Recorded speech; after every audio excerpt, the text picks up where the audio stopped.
It's Paul from Drums and Rums, where the backbeats meets the spirits. This episode is sponsored by Club Tiki. Visit them at clubtikico.com to order rum-based cocktails in a can.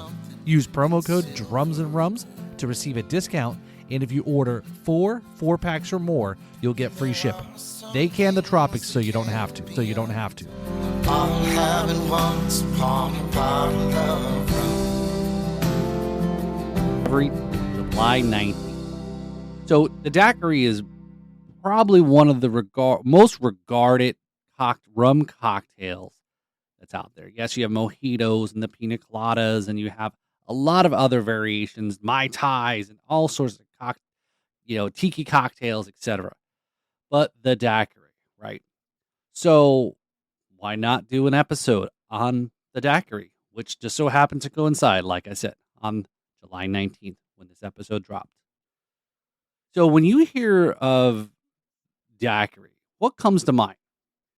Something that's in a blender? Or something that's more served straight up in a cocktail glass? Now, if you're listening to this, you're going to have to check out the YouTube video that will get the references, what we've got going on here in the studio. Now, again, you're a rum influencer or not influencer, but a rum connoisseur, a rum enthusiast, or something that you're already very well versed in the rum world. You already know. You may have already skipped and stopped listening. But please, if you're still listening, please hang on. Right. So if you're new to rum, or just maybe not into rum, but you are listening, thank you for listening.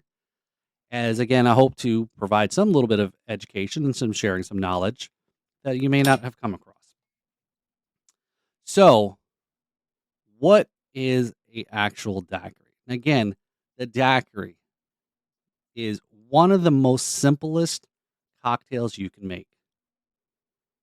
All that it consists of, the traditional daiquiri, is white rum, lime juice, and simple syrup. That's it. And again, with those three ingredients, you pour them all into a shaker with some ice cubes. You shake it really well. You strain it into a cocktail glass, and you serve it straight up, which means without ice. And you garnish that with a half a lime, and there you go. That is your classic daiquiri. Okay. So I'm going to go ahead and quickly make one, because why not? I should be sipping on a daiquiri while I tell you about National Daiquiri Day. So here we go. So again, it is very simple. It's 1.5 ounces of white rum. And what I'm using here in this daiquiri we're going to make, again, there's all sorts of variations. There's all sorts of different rums you can use. Nobody's choice of rum is wrong. Everyone has their preferences. So, which is great because you'd love to try other ones. Why does somebody else like theirs versus yours? And you got to give it a try, right? So, we are using white rum from Rock Sound Rum. And we're going to talk a little bit about why we're using white rum from Rock Sound Rum. Say that 10 times fast. Okay, so here's our 1.5 ounces. And again, I'm using my jigger to do my proper measurements and pours. Okay, there's my 1.5 ounces of white rum. Next, I had already squeezed 1 ounce of lime juice. And again, yes, can you get some lime juice that's in one of the squirt bottles, the liquid? Go with fresh limes, okay? Fresh limes matter, please. It makes such a difference having any fresh fruit that goes into any of your cocktails. And then next, what we have is simple syrup. Make that. And again, here I just said don't use any of the squirt bottles for your lime juice, but I think the simple syrup is just basically liquid sugar. Some people make their own, but you can also just buy it pretty much anywhere, the supermarket, the local liquor store, etc. So now next comes our shaking process, okay?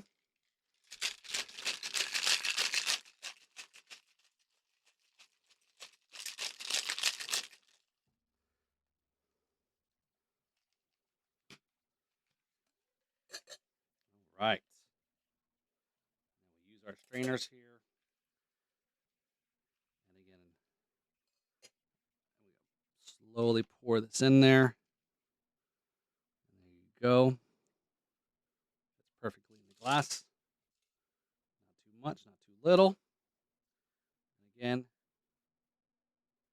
serve that with a lime. There is your classic daiquiri. Again, it's super simple. And again, it is very refreshing. So if you've got those ingredients in your home bar,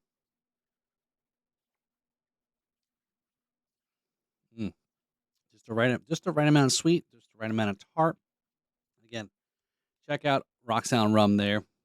Good friends of ours, podcast alums, also Joel Lakovich, and so forth. Also, if you're looking to upgrade your bar tools in your house, your home bar, check out Cocktail Kingdom for some really quality products that they have in their website. So you can check them out. So, okay, why did I bring up Rock Sound Rum? Well, okay, I know I could have picked any rums on the back wall behind me here or gone to the liquor store or so forth. But we'll talk a little bit about different options and other things that are out there. And again, remember, no rum is better than the other. Everyone has a different preference, and that rum is fun. Just remember that, okay? So why did I mention Rock Sound Rum? Well, I couldn't think of a better way to celebrate National Daiquiri Day than with our good friends at Rock Sound Rum. Okay. Now, if you have followed the podcast or on our social media, you may know why. But if not, welcome to the show and welcome to all this world of craziness. But here's why. So back in February of this year, 2022, they broke the Guinness Book of World Record for the largest daiquiri. Now, what does that mean?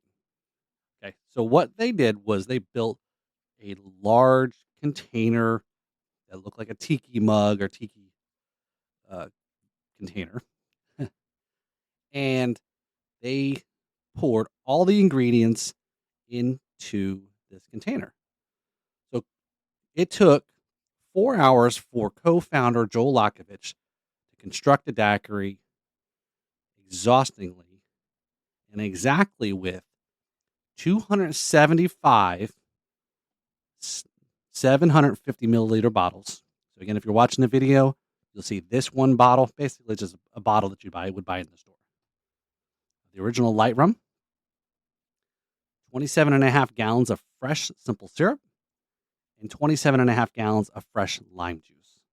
Okay, that's a lot. Like I said, I was there, okay? I saw the empty bottles, and I was there. So, and again, there's reference to, they had their commemorative tiki mugs. There you go. See, I was there.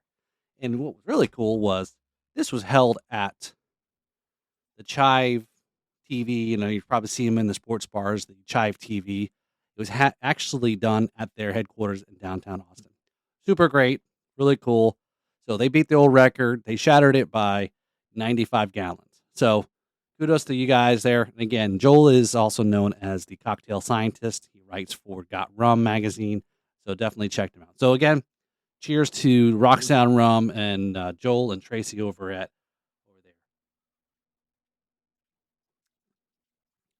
Okay. So you're wondering, okay, so there's all this big hype here about the cocktail, what goes into it, and so forth. What do I already know? Well, the daiquiri dates back to Cuba at around the 20th century, the turn of the 20th century. Although the drink didn't gain popularity in the U.S. until around the 1940s. Now, most of you probably would figure, okay, well, yeah, it makes sense that because rum is mostly Caribbean based, that it would, of course, came from Cuba's known of one of the many islands in the Caribbean of the location of foundation of rum, Barbados, etc. But of course, Cuba's always up there. So, daiquiri is also a small village 14 miles east of Santiago de Cuba. It became a focal point of the U.S.'s invasion of Cuba in the Spanish-American War. So now they go. There's a lot of things that are going on there. Unfortunately, how maybe it's an unfortunate way, or that we learned about the daiquiri through this way. But be that it may be, or however you say that, the drink was supposedly invented by an American mining engineer named Jennings Cox, who was in Cuba at the time of the war. And it's also possible that William A. Chandler, a U.S. congressman who purchased the Santiago iron mines in 1902, introduced the daiquiri to the clubs in New York in that year. So there's still a lot of who remembers, who kept track of certain things, but that's pretty much is the name that comes up as Jennings Cox had been given the recognition of who invented it. Now, let's be honest here. He probably didn't invent it. Now, there's a story here that I'll tell you where one of the stories how it was invented, but I'm sure that the great people that lived in Cuba at that time, the early 1900s, were the ones who invented it. They just may have called it something else and so forth. But the story goes about Cox was, while entertaining guests one night, he ran out of gin that everyone was enjoying. He went out and purchased the easiest liquor he could find, which was rum, again, being in Cuba. Adding lemons and mineral water and ice to the rum, he turned it into a punch for his guests. They loved it and wanted to know what the name of it was. And he didn't have a name. And it should have been called a rum sour according to some of the conventions of the day, right? Because obviously some of the ingredients he put in there. But Cox did not feel that was good enough for such a fine drink. So he named it after the nearby beach and called it daiquiri. Now, it was also, well loved in Havana and beyond, become the signature drink of the historic cocktail bar El Floridita. Now, the head bartender at the time was Constantino Vert, and he is credited with inventing the frozen daiquiri around the 1930s, which most of you, as I mentioned, probably may think of a daiquiri, right? And also for serving a frequent visitor, Ernest Hemingway himself.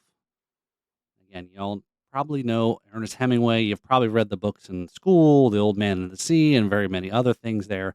But Hemingway did travel a lot to Cuba at the time before the 1950, before Castro came in.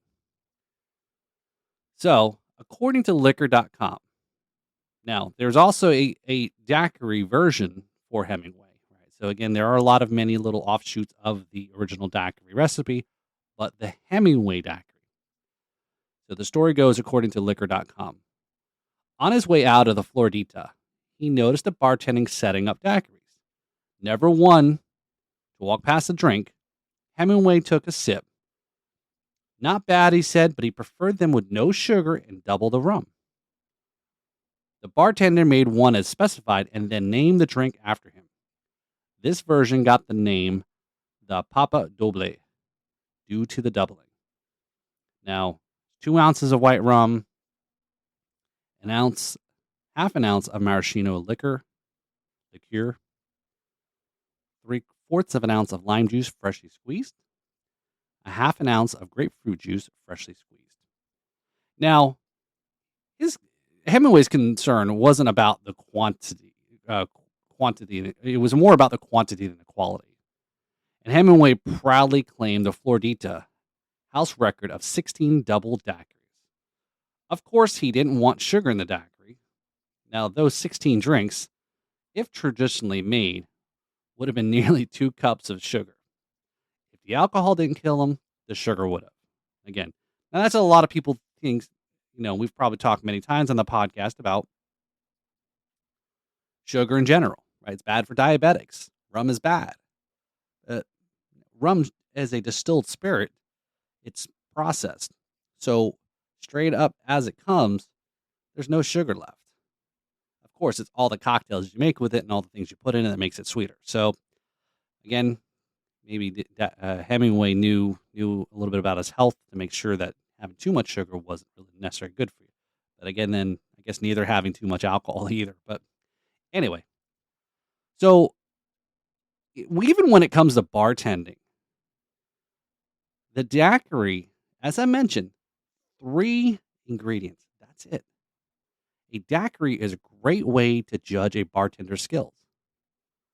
Since it's such a simple drink, but it's also one you can easily mess up if you don't balance it properly. And many bar owners test bartenders with the daiquiri when interviewing for a job at their establishment. Again, they can't hide behind all the other mixes and things like that. It's just straight 3 ingredients. So again, if you're going to a bar, if you're going to a Chili's, an Applebee's, and you ask for daiquiri, more than likely you're going to get the one that comes in that blender, from that blender or the machine spinning around. Okay? And if you're asking, say, no, I want a regular daiquiri, most servers or even probably the bartenders have not been trained or don't know what the daiquiri is. Again, the original daiquiri. I've gone through that many times. A lot of people I've talked to have also experienced the same thing. The bartenders don't know what the daiquiri is. They know frozen daiquiri. And again, if they don't have a machine, because that's usually what they'll say, is like, oh, we don't have a blender. One, bartenders hate mixing drinks in a blender. They hate anything that's going to require making a big mess and a big cleanup and so forth. So slinging beer and slinging easy to make cocktails is what they're really in there for. So you may have to train or may have to educate, but just be courteous about if it's something that they don't know and help them out, because that'll gain them the ability to learn something new. And that's what this is all about, right? Is learning and teaching and sharing knowledge and so forth. Nobody needs to be the one that hoards all that knowledge. So I've done that a couple times, try to be very tactful about it. Said, hey, try this out. Here's what you do. Here's how you make it. And again, it's something new. So like I said, depending on where you go, there's lots of great places you can actually get some really good daiquiris made. Again, you're probably going to really hit the ones that are in the tiki bars. A lot of great tiki bars that are all over the U.S. and all over the world, as well as here locally here where I'm at in Florida. There's also a lot of folks. I pulsed a few Facebook groups for some of their rums that they would put in their daiquiris. Also, where would they think some of the best places to get a daiquiri here in Florida? And a couple of names came up. Was in Miami, there's a place called Cafe La Trova. Again, is very Cuban and infused, inspired. It's right down there in Miami. Been to that place lots of times. Great place to go hang out and just experience the whole vibrant lifestyle of, Cuban music and Cuban food and Cuban drinks and just everything. So Cafe La Trova is one of them that somebody mentioned. Also in Sarasota, which is on the west coast of Florida, a place called Dive Wine and Spirits. I haven't been there, but a lot of people do recommend that location as a place that makes great daiquiris. And also, you got to check out the website for Florida Rum Society. They have quite a few what they call fourth barrel merchants, and that's part of their partnership with the Florida Rum Society and establishments around the state here in Florida that are very rum centric, rum friendly, and enthusiast also in the rum world. So again, these are some of these locations that are been elevated, I guess, for recognition to the other Florida Rum Society members. It's places to go check out if you're really into rum. So as I mentioned, I post some of the rum Facebook groups that I belong to, and here's a short list of a few of the names that came up when I asked, what is going into your daiquiri, or what is your favorite rum to make a daiquiri? And here, in no particular order, I'm just going to rattle it off, and here we go. Don Q Cristal, Dos Madeira 5 and 5, Prohibitas. Now, that came up quite a couple times. So I have not had Prohibitas. I could be saying it wrong too, but that's one that came up pretty frequent. So seems to be now again. It's also a very well regarded one too. I know I just haven't had a chance to come across it. Wing Walker, Streamer Tail, Charanda European, that's a Mexican one. Labatt 59. There's also recognition for Florida's own Copper Bottom Silver Rum. Ray and Nephew. So you got some of that, and most you may have heard of that. Havana Club, the 7 year. Again, another one most probably you're familiar with, if you can get it here in the U.S. And also Real McCoy 3 year. So again, these are just a small little list of a few that people shared with me when I asked that question as far as what was your preferred or favorite rum that's going to go into your daiquiri or making a daiquiri. And again, you see there's a list there. A lot of people have different preferences and different styles and so forth. So again, no rum is wrong when you're making a daiquiri. You can make it. I know the original recipe does call for a white rum or light rum or silver, whatever, clear rum, right? But you know what? Whatever your taste is, that's what you just go with. So, again, hopefully you're listening to this, and when you're listening into your car or on your way home or at work or wherever you're at, don't forget to celebrate National Daiquiri Day. Go to your bar, maybe go home or stop by the liquor store, grab some of those ingredients. Again, it's simple to make. Tons of YouTube videos that are out there. Again, if you watch our video, you'll see me making it. But again, go ahead and have fun. Check it out. Because just within a few weeks is August. And August is actually National Rum Month. So we have a lot planned for August. A lot of rum guests. So definitely, if you're a rum enthusiast, this is the month to be checking out the podcast. So again, hopefully you enjoyed that. If you learned something new about this episode and about the rums, daiquiris, and some of these stories that kind of it's a little bit of history there too. So again, please go ahead and give us, if you like this episode, you like the podcast, please give us a rating and a review. Leave us a review. I love to hear feedback. What's working? What don't you like? What can I change? Or just, give us a nice little kudos and attaboy. Go over on Apple Podcast. Leave us a 5-star rating. Leave me a review. Follow. Check us out on YouTube and all the other places in social media there. I'm all over the place there with the Drums and Rums. So again, I appreciate it for checking out this episode. And hopefully you have a great Tuesday here, enjoying National Daiquiri Day like I will be. So this is Paul. This is where the backbeats meets the spirits. Thanks all. Apple Podcast. Leave us a 5-star rating. Leave me a review. Follow. Check us out on YouTube and all the other places in social media there. I'm all over the place there with the Drums and Rums. So again, I appreciate it for checking out this episode. And hopefully you have a great Tuesday here, enjoying National Daiquiri Day like I will be. So this is Paul. This is where the backbeats meets the spirit. Thanks all. If you like what we're doing here at Drums and Rums, we have a Patreon link to help with setting up interviews and creating content that you find entertaining and interesting. Also, if you'd like to sponsor, advertise on the podcast, or if you want to come on as a guest to promote something related to the show, email me at info@drumsandrums.com.